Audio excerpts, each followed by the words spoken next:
मेरा नाम है मयंक गौतम और आप सभी का स्वागत है आपके अपने हिंदी वाले गुरुजी चैनल पे।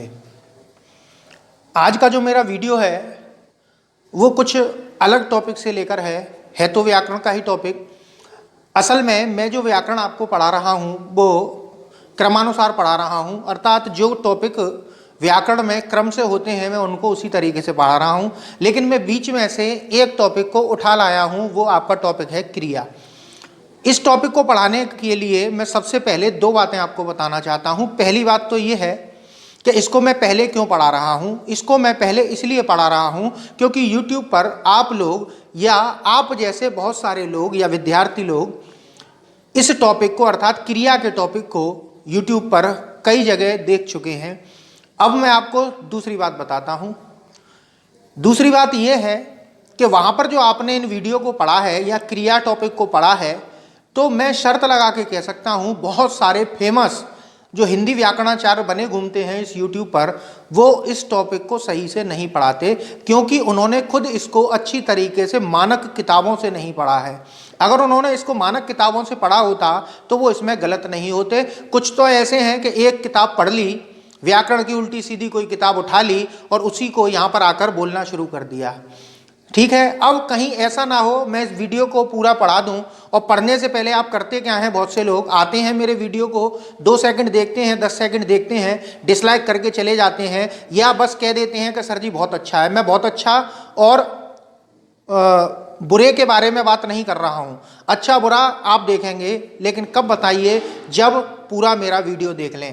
पहले मेरे वीडियो को पूरा देखिए और क्रिया से संबंधित आप जो टॉपिक पढ़ते हैं उसमें क्या गलतियां आप पढ़ लेते हैं उनको हमें यहाँ पर पढ़ना है। ठीक है, तो चलिए मैं आज आपके सामने इस वीडियो को शुरू कर रहा हूँ। आज का जो टॉपिक है हमारा वो क्रिया है और क्रिया में सबसे ज़्यादा भ्रम की स्थिति होती है अकर्मक सकर्मक को लेकर। मैं सीधे सीधे बताऊँ, बहुत से व्याकरणाचार्य हैं जो आपको इनको गलत पढ़ाते हैं और मैं जो आपको पढ़ा रहा हूँ ये प्रमाणित किताबों से पढ़ा रहा हूँ। प्रमाणित किताब मतलब कामता प्रसाद गुरुजी ले लीजिए, भोलानाथ तिवारी ले लीजिए, वासुदेव नंदन ले लीजिए, हरदेव बहारी जी ले लीजिए, श्याम सुंदर दास जी ले लीजिए। कई सारे व्याकरणाचार्य हैं जिनका हिंदी के मामले में बहुत ऊंचा नाम है। मैं उनके आधार पर पढ़ा रहा हूँ। हर चीज़ का मैं तथ्य भी दूंगा आपको। देखिए, आप पहले मेरे पूरे वीडियो को देखिएगा। आपने कहीं पर भी अकर्मक सकर्मक पढ़ी हो, लेकिन एक बार मेरे से पढ़ के देखिए, 1001% की बात है, आपको अच्छी तरीके से समझ में आएगी। नहीं आए तब आप मुझसे जरूर कमेंट बॉक्स में कहना। ठीक है, तो चलिए आज का जो हमारा टॉपिक है उस बात को शुरू करते हैं, क्रिया। ठीक है, अगर मैं क्रिया की बात करूं, असल में क्रिया होती क्या है। क्रिया के बारे में आपने परिभाषा सुन रखी है, जिस शब्द से किसी कार्य का करना या होना पाया जाता है उसको क्रिया कहते हैं। और असल में ये जो क्रिया है वो संस्कृत के क्री धातु से बनी है। किससे बनी है? क्री धातु। और क्री धातु को हिंदी में कर कहते हैं। ठीक है, क्या कहते हैं? कर। कर का अर्थ हो गया यहाँ पर करना, अर्थात जिस शब्द किसी कार्य का करना या होना पाया जाए उसी को क्या कहते हैं? क्रिया कहते हैं। बात समझ में आ गई। अब यहाँ पर दो बातें हो गई। पहला, किसी कार्य को करना या जिस शब्द से किसी कार्य का करना, और दूसरा होना पाया जाए उसी को हम क्या कह देते हैं? क्रिया कहते हैं। अब समझिएगा ये करना और होना कैसे अंतर है। देखिए, जैसे मैंने एक वाक्य लिखा कि राम पढ़ रहा है। अब यहां पर देखिए कि क्या राम से किसी कार्य का करना या होना पाया जा रहा है? नहीं, इस शब्द से पाया जा रहा है पढ़ना। यहाँ कौन सा कार्य हो रहा है? पढ़ने का कार्य हो रहा है, तो इसी को हम क्या कहेंगे? क्रिया कहेंगे। तो क्रिया क्या है इस वाक्य की? पढ़ रहा है। और क्रिया की जो परिभाषा है, क्या ये शब्द पूरी कर रहा है? हाँ जी, जिस शब्द से किसी कार्य का करना पाया जाए। अब होने की बात कर लेते हैं। होने का मतलब क्या है? जैसे कि बोला जाए कि राम अध्यापक है।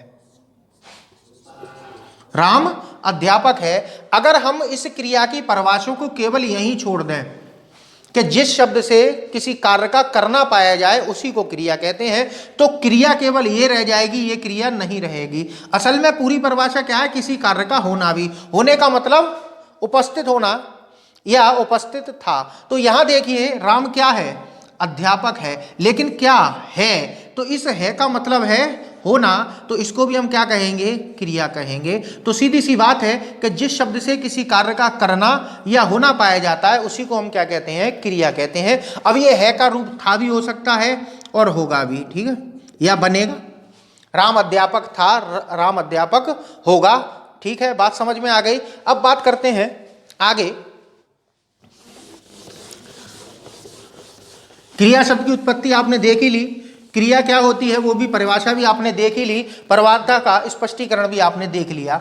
अब देखिए क्रिया बनती किससे है, क्रिया किससे बनती है उसको समझने से पहले हमको समझना है कि ये धातु क्या चीज होती है। अगर हम सामान्य तौर पर देखें तो धातु क्या होती है वो समझिए। देखिए आपने देखा होगा या आप भी इसका प्रयोग करते हैं कि आपके घर में गिलास भी है, कटोरी भी है, प्लेट भी है, चम्मच भी है। ये क्या है, ये विभिन्न प्रकार की वस्तुएं हैं। क्या है, वस्तुएं हैं। लेकिन अगर हम इनको देखें तो इन सभी में क्या समानता है, इन सभी में क्या समानता है, इन सभी में एक समानता है कि ये एक ही प्रकार की धातु से बनी है। किससे बनी है, धातु से। तो सीधी सी बात है कि जिस प्रकार किसी भी बर्तन का निर्माण बिना धातु के नहीं हो सकता, उसी तरीके से बिना धातु के किसी भी क्रिया का निर्माण नहीं हो सकता। अगर हम बात करें धातु की तो आपने संस्कृत में पढ़े हैं, जैसे पठ धातु पढ़ा है, भव धातु पढ़ा है। ठीक है, भव, पठ या कहा जाए क्री धातु भी मैंने अभी बताया था। तो ये क्या है, ये संस्कृत के धातु हैं। और जब ये हिंदी में आए हैं तो हिंदी में इनका कुछ रूप परिवर्तन हुआ है, जैसे पठ का हो गया पढ़। और याद रखिएगा हिंदी में एक भी ऐसा धातु नहीं है जिसमें हलंत आता हो, और संस्कृत में अधिकतर धातुओं के नीचे हलंत लगता है, लेकिन सभी के लिए नहीं लगता। तो बात क्लियर हो गई। मैं संस्कृत नहीं आपको हिंदी पढ़ा रहा हूँ।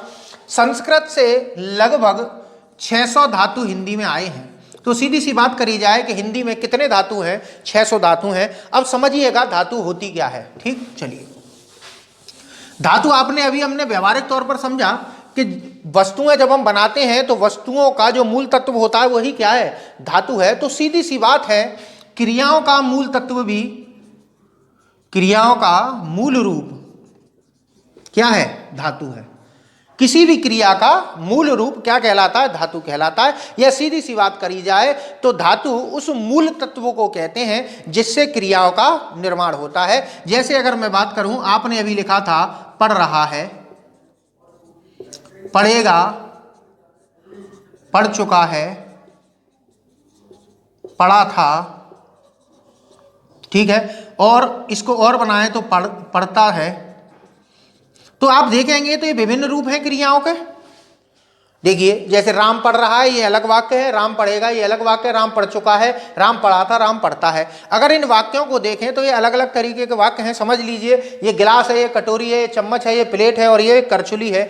अगर इन सबको देखा जाए तो इसमें आपको क्या मूल तत्व दिखाई दे रहा है, किस मूल तत्व से इन क्रियाओं का निर्माण हुआ है। तो इन्हीं का जो मूल तत्व है वो क्या है, पढ़। ठीक है, क्या है, पढ़ है। बात समझ में आई। तो इस मूल तत्व को हम क्या बोलेंगे, धातु कहेंगे। तो एक बार फिर बताता हूं धातु क्या होता है। धातु उस मूल शब्द को कहते हैं जिससे क्रियाओं का निर्माण होता है। जैसे पठ है, लिख है, खेल है, चल है, आ है, जा है, ये क्या है, सभी धातु हैं। और इन्हीं से क्या होता है, क्रियाओं का निर्माण होता है। तो हमने अब दूसरी चीज क्या पढ़ी, धातु। ठीक है, बात आपकी यहां तक मेरे हिसाब से समझ में आई होगी। चलिए आगे बढ़ते हैं। अब ये अगर मैं देखूं, ये जो रूप लिखा हुआ है इसी के आधार पर ही मैं तीसरी बात समझाऊंगा। तीसरी चीज जो हमारी है, देखिए दूसरी वो रही, तीसरी चीज हमारी है क्रिया का सामान्य रूप। क्रिया का सामान्य रूप। देखिए सामान्य रूप क्या होता है उसको पहले अच्छी तरीके से समझिए। सामान्य का अर्थ होता है कि जब किसी चीज का प्रयोग नहीं हो रहा होता है उसी को हम क्या कहते हैं, सामान्य रूप में है। जैसे आपके छत पर पंखा लग रहा होगा, अगर वो पंखा चल रहा है तो उसने एक अलग रूप ग्रहण कर रखा है, लेकिन उसका सामान्य रूप क्या है, जब वो नहीं चल रहा होता तो उसका क्या है, वो सामान्य रूप है। अब इसी तरीके से क्रिया की बात करते हैं। असल में इन सभी वाक्यों में धातु की तो समानता है ही और क्रिया अर्थात कार्य की भी समानता है। आप देखिए यहां पर भी पढ़ने का काम हो रहा है, यहां पर भी पढ़ने का, यहां पर भी पढ़ने का, यहां पर भी पढ़ने का और यहां पर भी पढ़ने का कार्य हो रहा है। लेकिन अगर इनको हम देखें तो ये सभी क्रियाएं काल के आधार पर बदली हुई हैं। कैसे, देखो ये वर्तमान काल, ये भविष्य काल, ये भूतकाल और ये वर्तमान काल। अब बहुत से कहेंगे ये भूतकाल, हाँ जी ये आसन्न भूतकाल है। तो सीधी सी बात है कि आप यहां देख पा रहे हैं तो इसका वर्गीकरण काल के आधार पर कर रहे हैं, ठीक है। और सीधी सी बात है कि हम अगर इसमें देखें तो धातु तो पड़ है, लेकिन अगर इन क्रियाओं को हम सामान्य रूप में देखें, अर्थात जब क्रिया का प्रयोग कहीं नहीं हो रहा होता है तब क्रिया किस रूप में लिखी जाती है, तो उसी को हम कहते हैं सामान्य रूप। अगर मैं सामान्य रूप की बात करूं तो क्रिया का सामान्य रूप इस क्रिया का होगा पढ़ना, यानी कि इन सभी में किस क्रिया की समानता है, तो वो है पढ़ना। अब इसी को क्या बोलते हैं, क्रिया का सामान्य रूप। अब थोड़ा सा हम इस पर थोड़ा दृष्टि डालते हैं। हाँ जी, आपने अभी इसको बताया था, ये कौन सा काल है, वर्तमान काल है। क्या आप यहां पर बता पा रहे हैं कि वर्तमान काल है? नहीं बता पा रहे। क्या आप यहां बता सकते हो क्या है? ये भविष्य काल है। क्या यहां बता पाओगे भविष्य काल है? नहीं है। यहां ना हम काल बता सकते हैं, ना ही लिंग, ना ही वचन, तो इसका मतलब क्रिया अभी कहीं प्रयोग नहीं हो रही है, इसीलिए। और जैसे ही क्रिया का प्रयोग हम किसी वाक्य में करेंगे तो उसके ऊपर लिंग, वचन, काल, कारक, काल आदि का प्रभाव पड़ जाएगा और उसके रूप में परिवर्तन हो जाएगा। तो क्रिया का सामान्य रूप क्या है? ये है। असल में क्रिया का जो सामान्य रूप होता है, कुछ वैयाकरण इसको क्रिया ही नहीं मानते। क्या नहीं मानते? क्रिया नहीं मानते, इसको मानते हैं क्रियार्थक संज्ञा। क्या मानते हैं? क्रियार्थक संज्ञा। अब क्रियार्थक संज्ञा क्या होती है वो समझिए, कि जब कोई क्रिया संज्ञा की तरह से प्रयोग होती है तो वो क्रियार्थक संज्ञा कहलाती है। जैसे मैं एक वाक्य की बात करूं, जैसे पढ़ना, इसी तरीके से टहलना, इसी तरीके से तैरना। देखो तैर धातु से क्या बनी? तैरना। अब अगर बात करी जाए तो सामान्य रूप बना कैसे? धातु में ना जोड़ने से बनता है। अब जरा इसको वाक्य में प्रयोग करके देखिए, क्या ये संज्ञा की तरह से प्रयोग हो रहा है? हाँ जी, देखिए तैरना स्वास्थ्य के लिए लाभदायक होता है, या टहलना स्वास्थ्य के लिए लाभदायक होता है। तो क्या लाभदायक होता है? तैरना। तो तैरना एक संज्ञा के तौर पर प्रयोग हो रहा है, तो इसको हम क्या कहेंगे? क्रियार्थक संज्ञा कहेंगे। लेकिन मेरा मतलब ये नहीं है, इसको हमें सीधी सी बात है क्रिया का सामान्य रूप मानना है, ठीक है। तो सीधी सी बात है, क्रिया का सामान्य रूप कैसे बनता है? क्रिया का सामान्य रूप बनता है धातु में ना जोड़ने से। क्या जोड़ने से?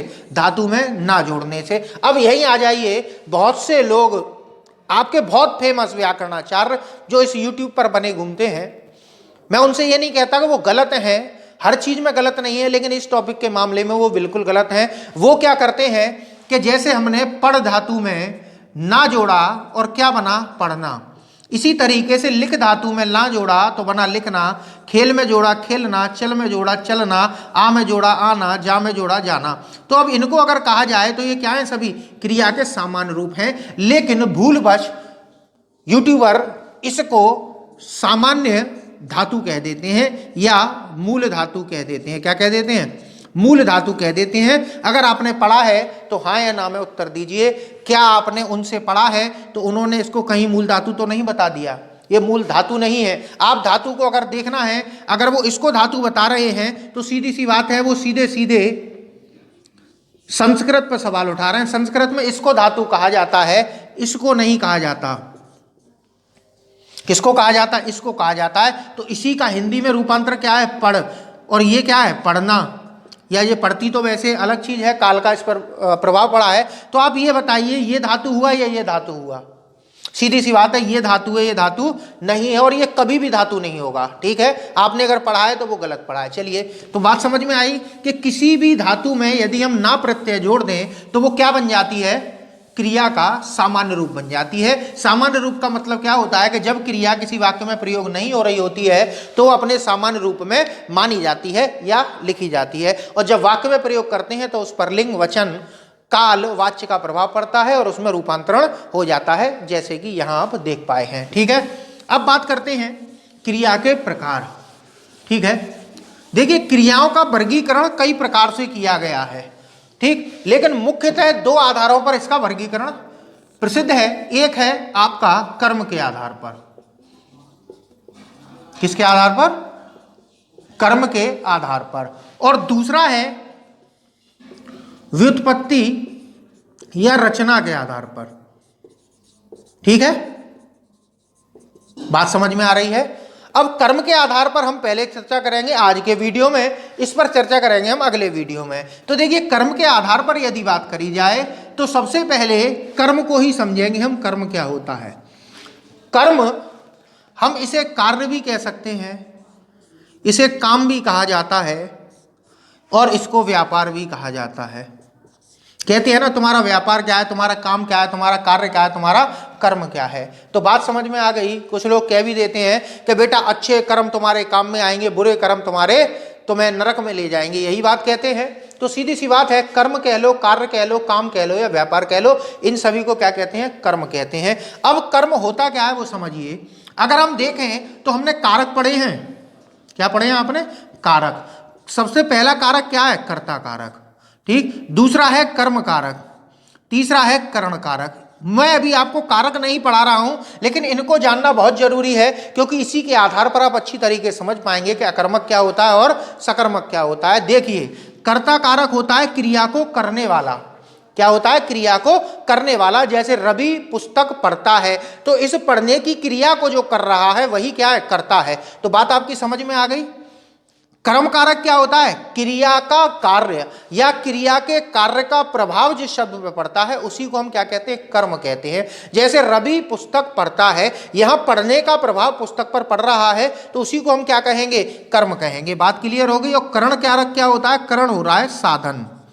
साधन को अच्छी तरीके से समझ लीजिए, क्योंकि बहुत से व्याकरणाचार्य, मैं नाम नहीं लूंगा, 2-2 मिलियन उनके फॉलोअर हैं और हिंदी पढ़ाते हैं, और हिंदी में वो इतना नहीं जानते कि करण कारक क्या होता है और कर्म कारक क्या होता है, और बच्चों को मूर्ख बना रहे हैं। उनका भी उदाहरण भी दूंगा। उस उदाहरण से अगर आप पहचान जाओ तब मुझे बताना कि मैं किसकी बात कर रहा हूं। नाम मैं किसी का नहीं लेता, क्योंकि नाम लूंगा तो बिना बात के बवाल हो जाएगा, तो मैं नाम नहीं लेना चाहता। चलिए, साधन का मतलब जिसकी सहायता से क्रिया की जाती है। बात क्लियर हो गई। चलिए आगे बढ़ते हैं।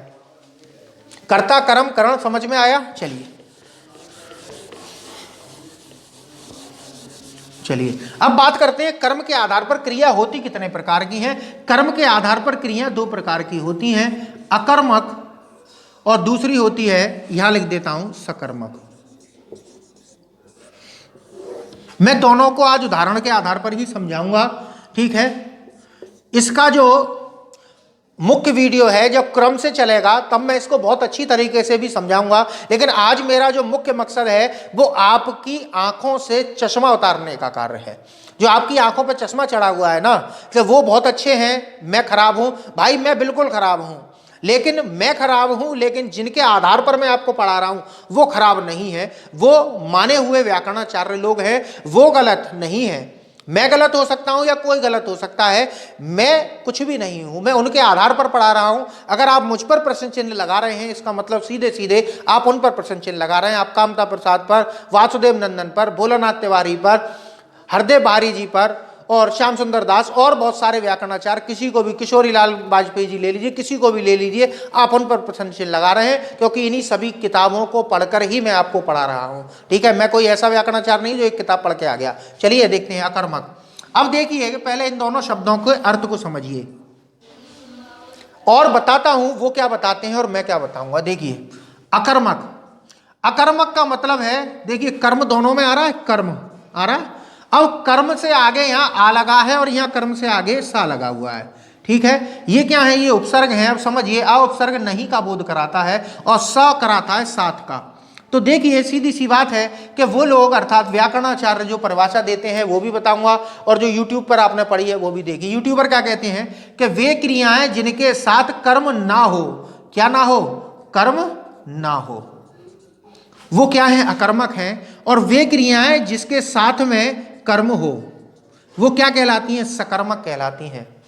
बात समझिएगा। अब उनके आधार पर भी मैं आगे आपको उदाहरण के जरिए बताऊंगा, लेकिन असली बात क्या है वो समझिए। व्याकरणाचार्य क्या कहते हैं कि वे क्रियाएं जिनको करने के लिए कर्म की आवश्यकता ना हो या कर्म की अपेक्षा ना हो। अपेक्षा का मतलब जानते हैं? जरूरत ना हो, ठीक है, अपेक्षा।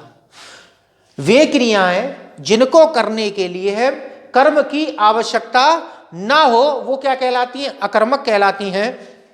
और वे क्रियाएं जिन्हें करने के लिए हमें कर्म की अपेक्षा होती है, अपेक्षा हो, वो क्या कहलाती हैं? सकर्मक कहलाती हैं। एक बार और समझ लीजिए, वे क्रियाएं जिन्हें करने के लिए हमें कर्म की आवश्यकता ना हो वो अकर्मक क्रियाएं हैं, और वे क्रियाएं जिन्हें करने के लिए हमें कर्म की आवश्यकता होती है, वो क्रियाएं क्या कहलाती हैं? सकर्मक कहलाती हैं।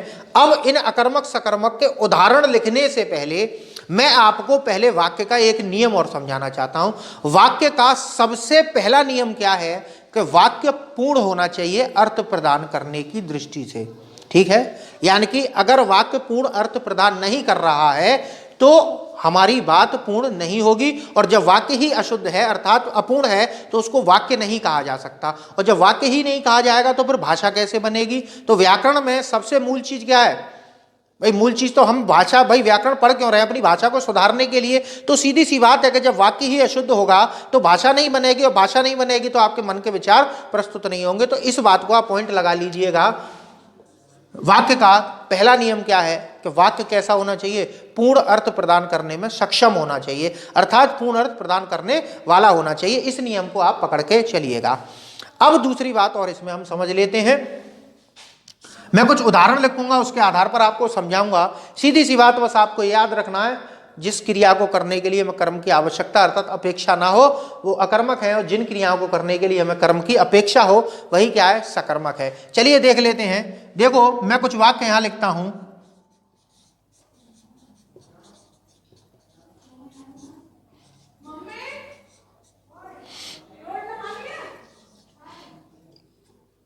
राजू हंस रहा है। तीसरा वाक्य है मोहित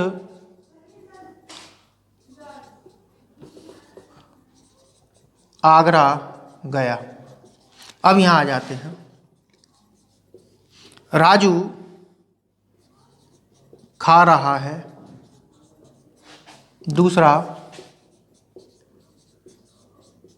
मोहित बाजार से लाया। तीसरा वाक्य, राजू पढ़ रहा है। ठीक है, चलिए अब ये मैंने तीन तीन वाक्य लिखे हैं और बहुत सरल वाक्य लिखे हैं। इसी के आधार पर हम अकर्मक और सकर्मक प्रयोग करेंगे। चलिए वाक्य के नियम को याद रखिएगा। अब इस वाक्य को पढ़िए। देखिए, क्रिया को समापिका भी कहा जाता है। क्या कहा जाता है? समापिका। समापिका का मतलब होता है जो वाक्य को समाप्त कर दे। तो अगर क्रिया वाक्य को समाप्ति ना कर पाए तो फिर वो क्रिया किस बात की?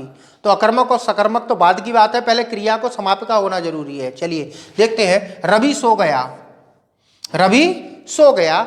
यहां पर देखिए ये क्या है? इस क्रिया को कर रहा है। मैंने क्या बताया था?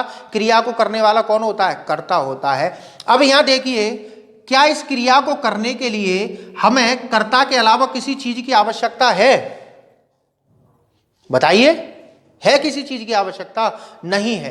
तो फिर ये क्रिया कैसी हो गई? अकर्मक हो गई। और हम यहां पर कर्म दे भी नहीं सकते।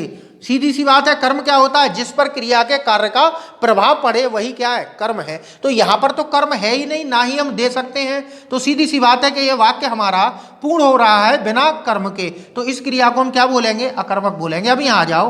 राजू हंस रहा है। राजू हंस रहा है। क्या इस हंसना क्रिया को करने के लिए इस कर्ता को किसी चीज की आवश्यकता है?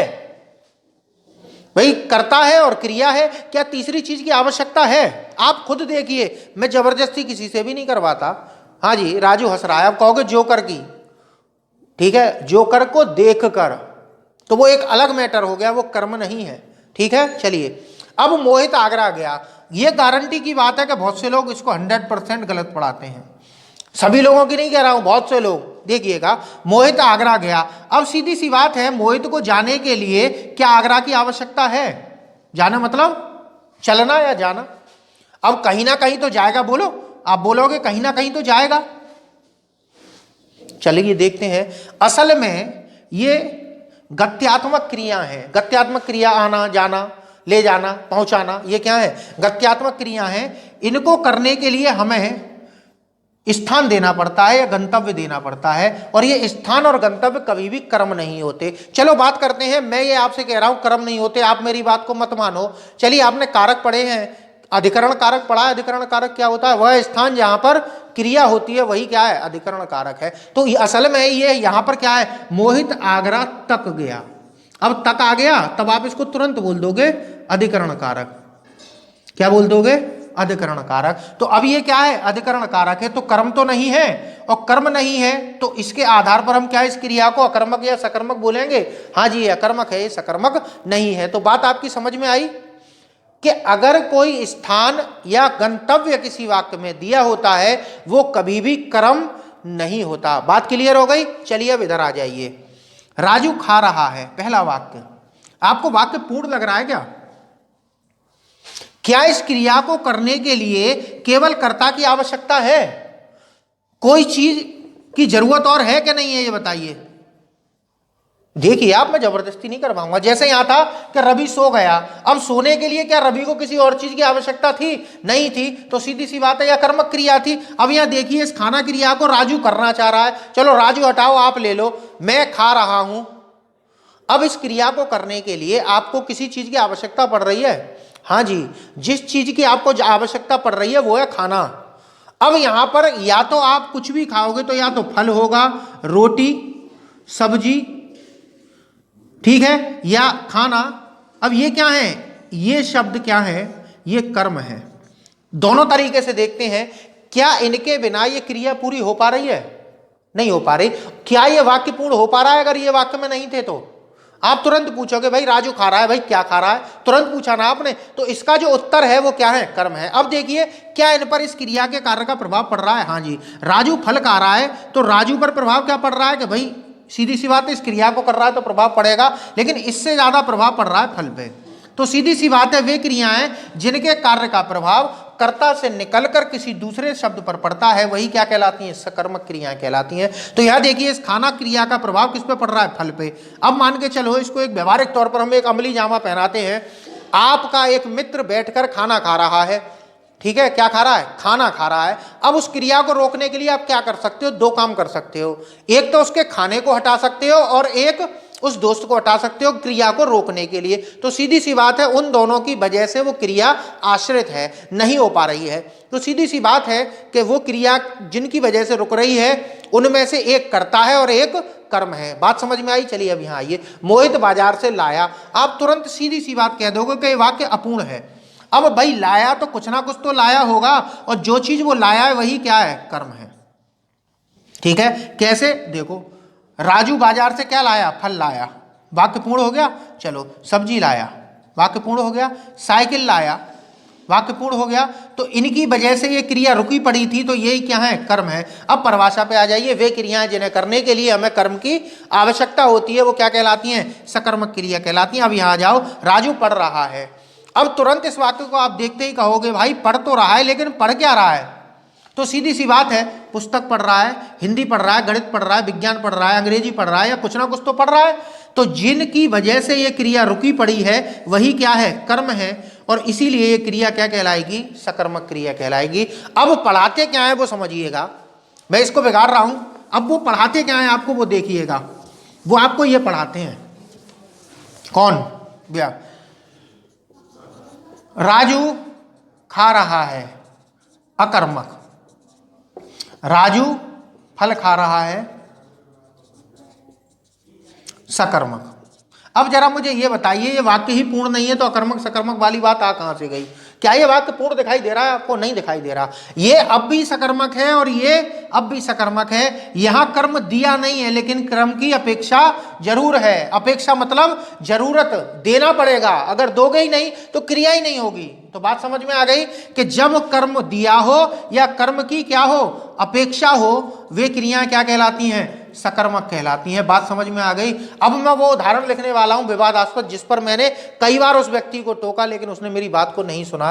देखिएगा, राजू साइकिल से विद्यालय जाता है। राजू साइकिल से विद्यालय जाता है। अब देखिए उसने इसको क्या पढ़ाया वो समझिए। सबसे पहली बात मैंने आपको बताया, जाता है क्रिया का प्रभाव किस पे पड़ रहा है? राजू पे पड़ रहा है। भाई सीधी सी बात है, जाएगा तो राजू थकेगा, तो ये कर्ता कारक है। तो सीधी सी बात है, हमें कर्ता से लेना देना नहीं है। कर्ता तो भाई साहब दोनों में ही रहेगा, चाहे अकर्मक हो या सकर्मक हो। अब बात करते हैं, क्या इस वाक्य में कर्म है? कर्म, सीधी सी बात है, कर्म है या कर्म की आवश्यकता हो तो वो क्रिया सकर्मक होती है। चलिए अब बात करते हैं, इस जाना क्रिया को करने के लिए कर्ता को किसी चीज की आवश्यकता है।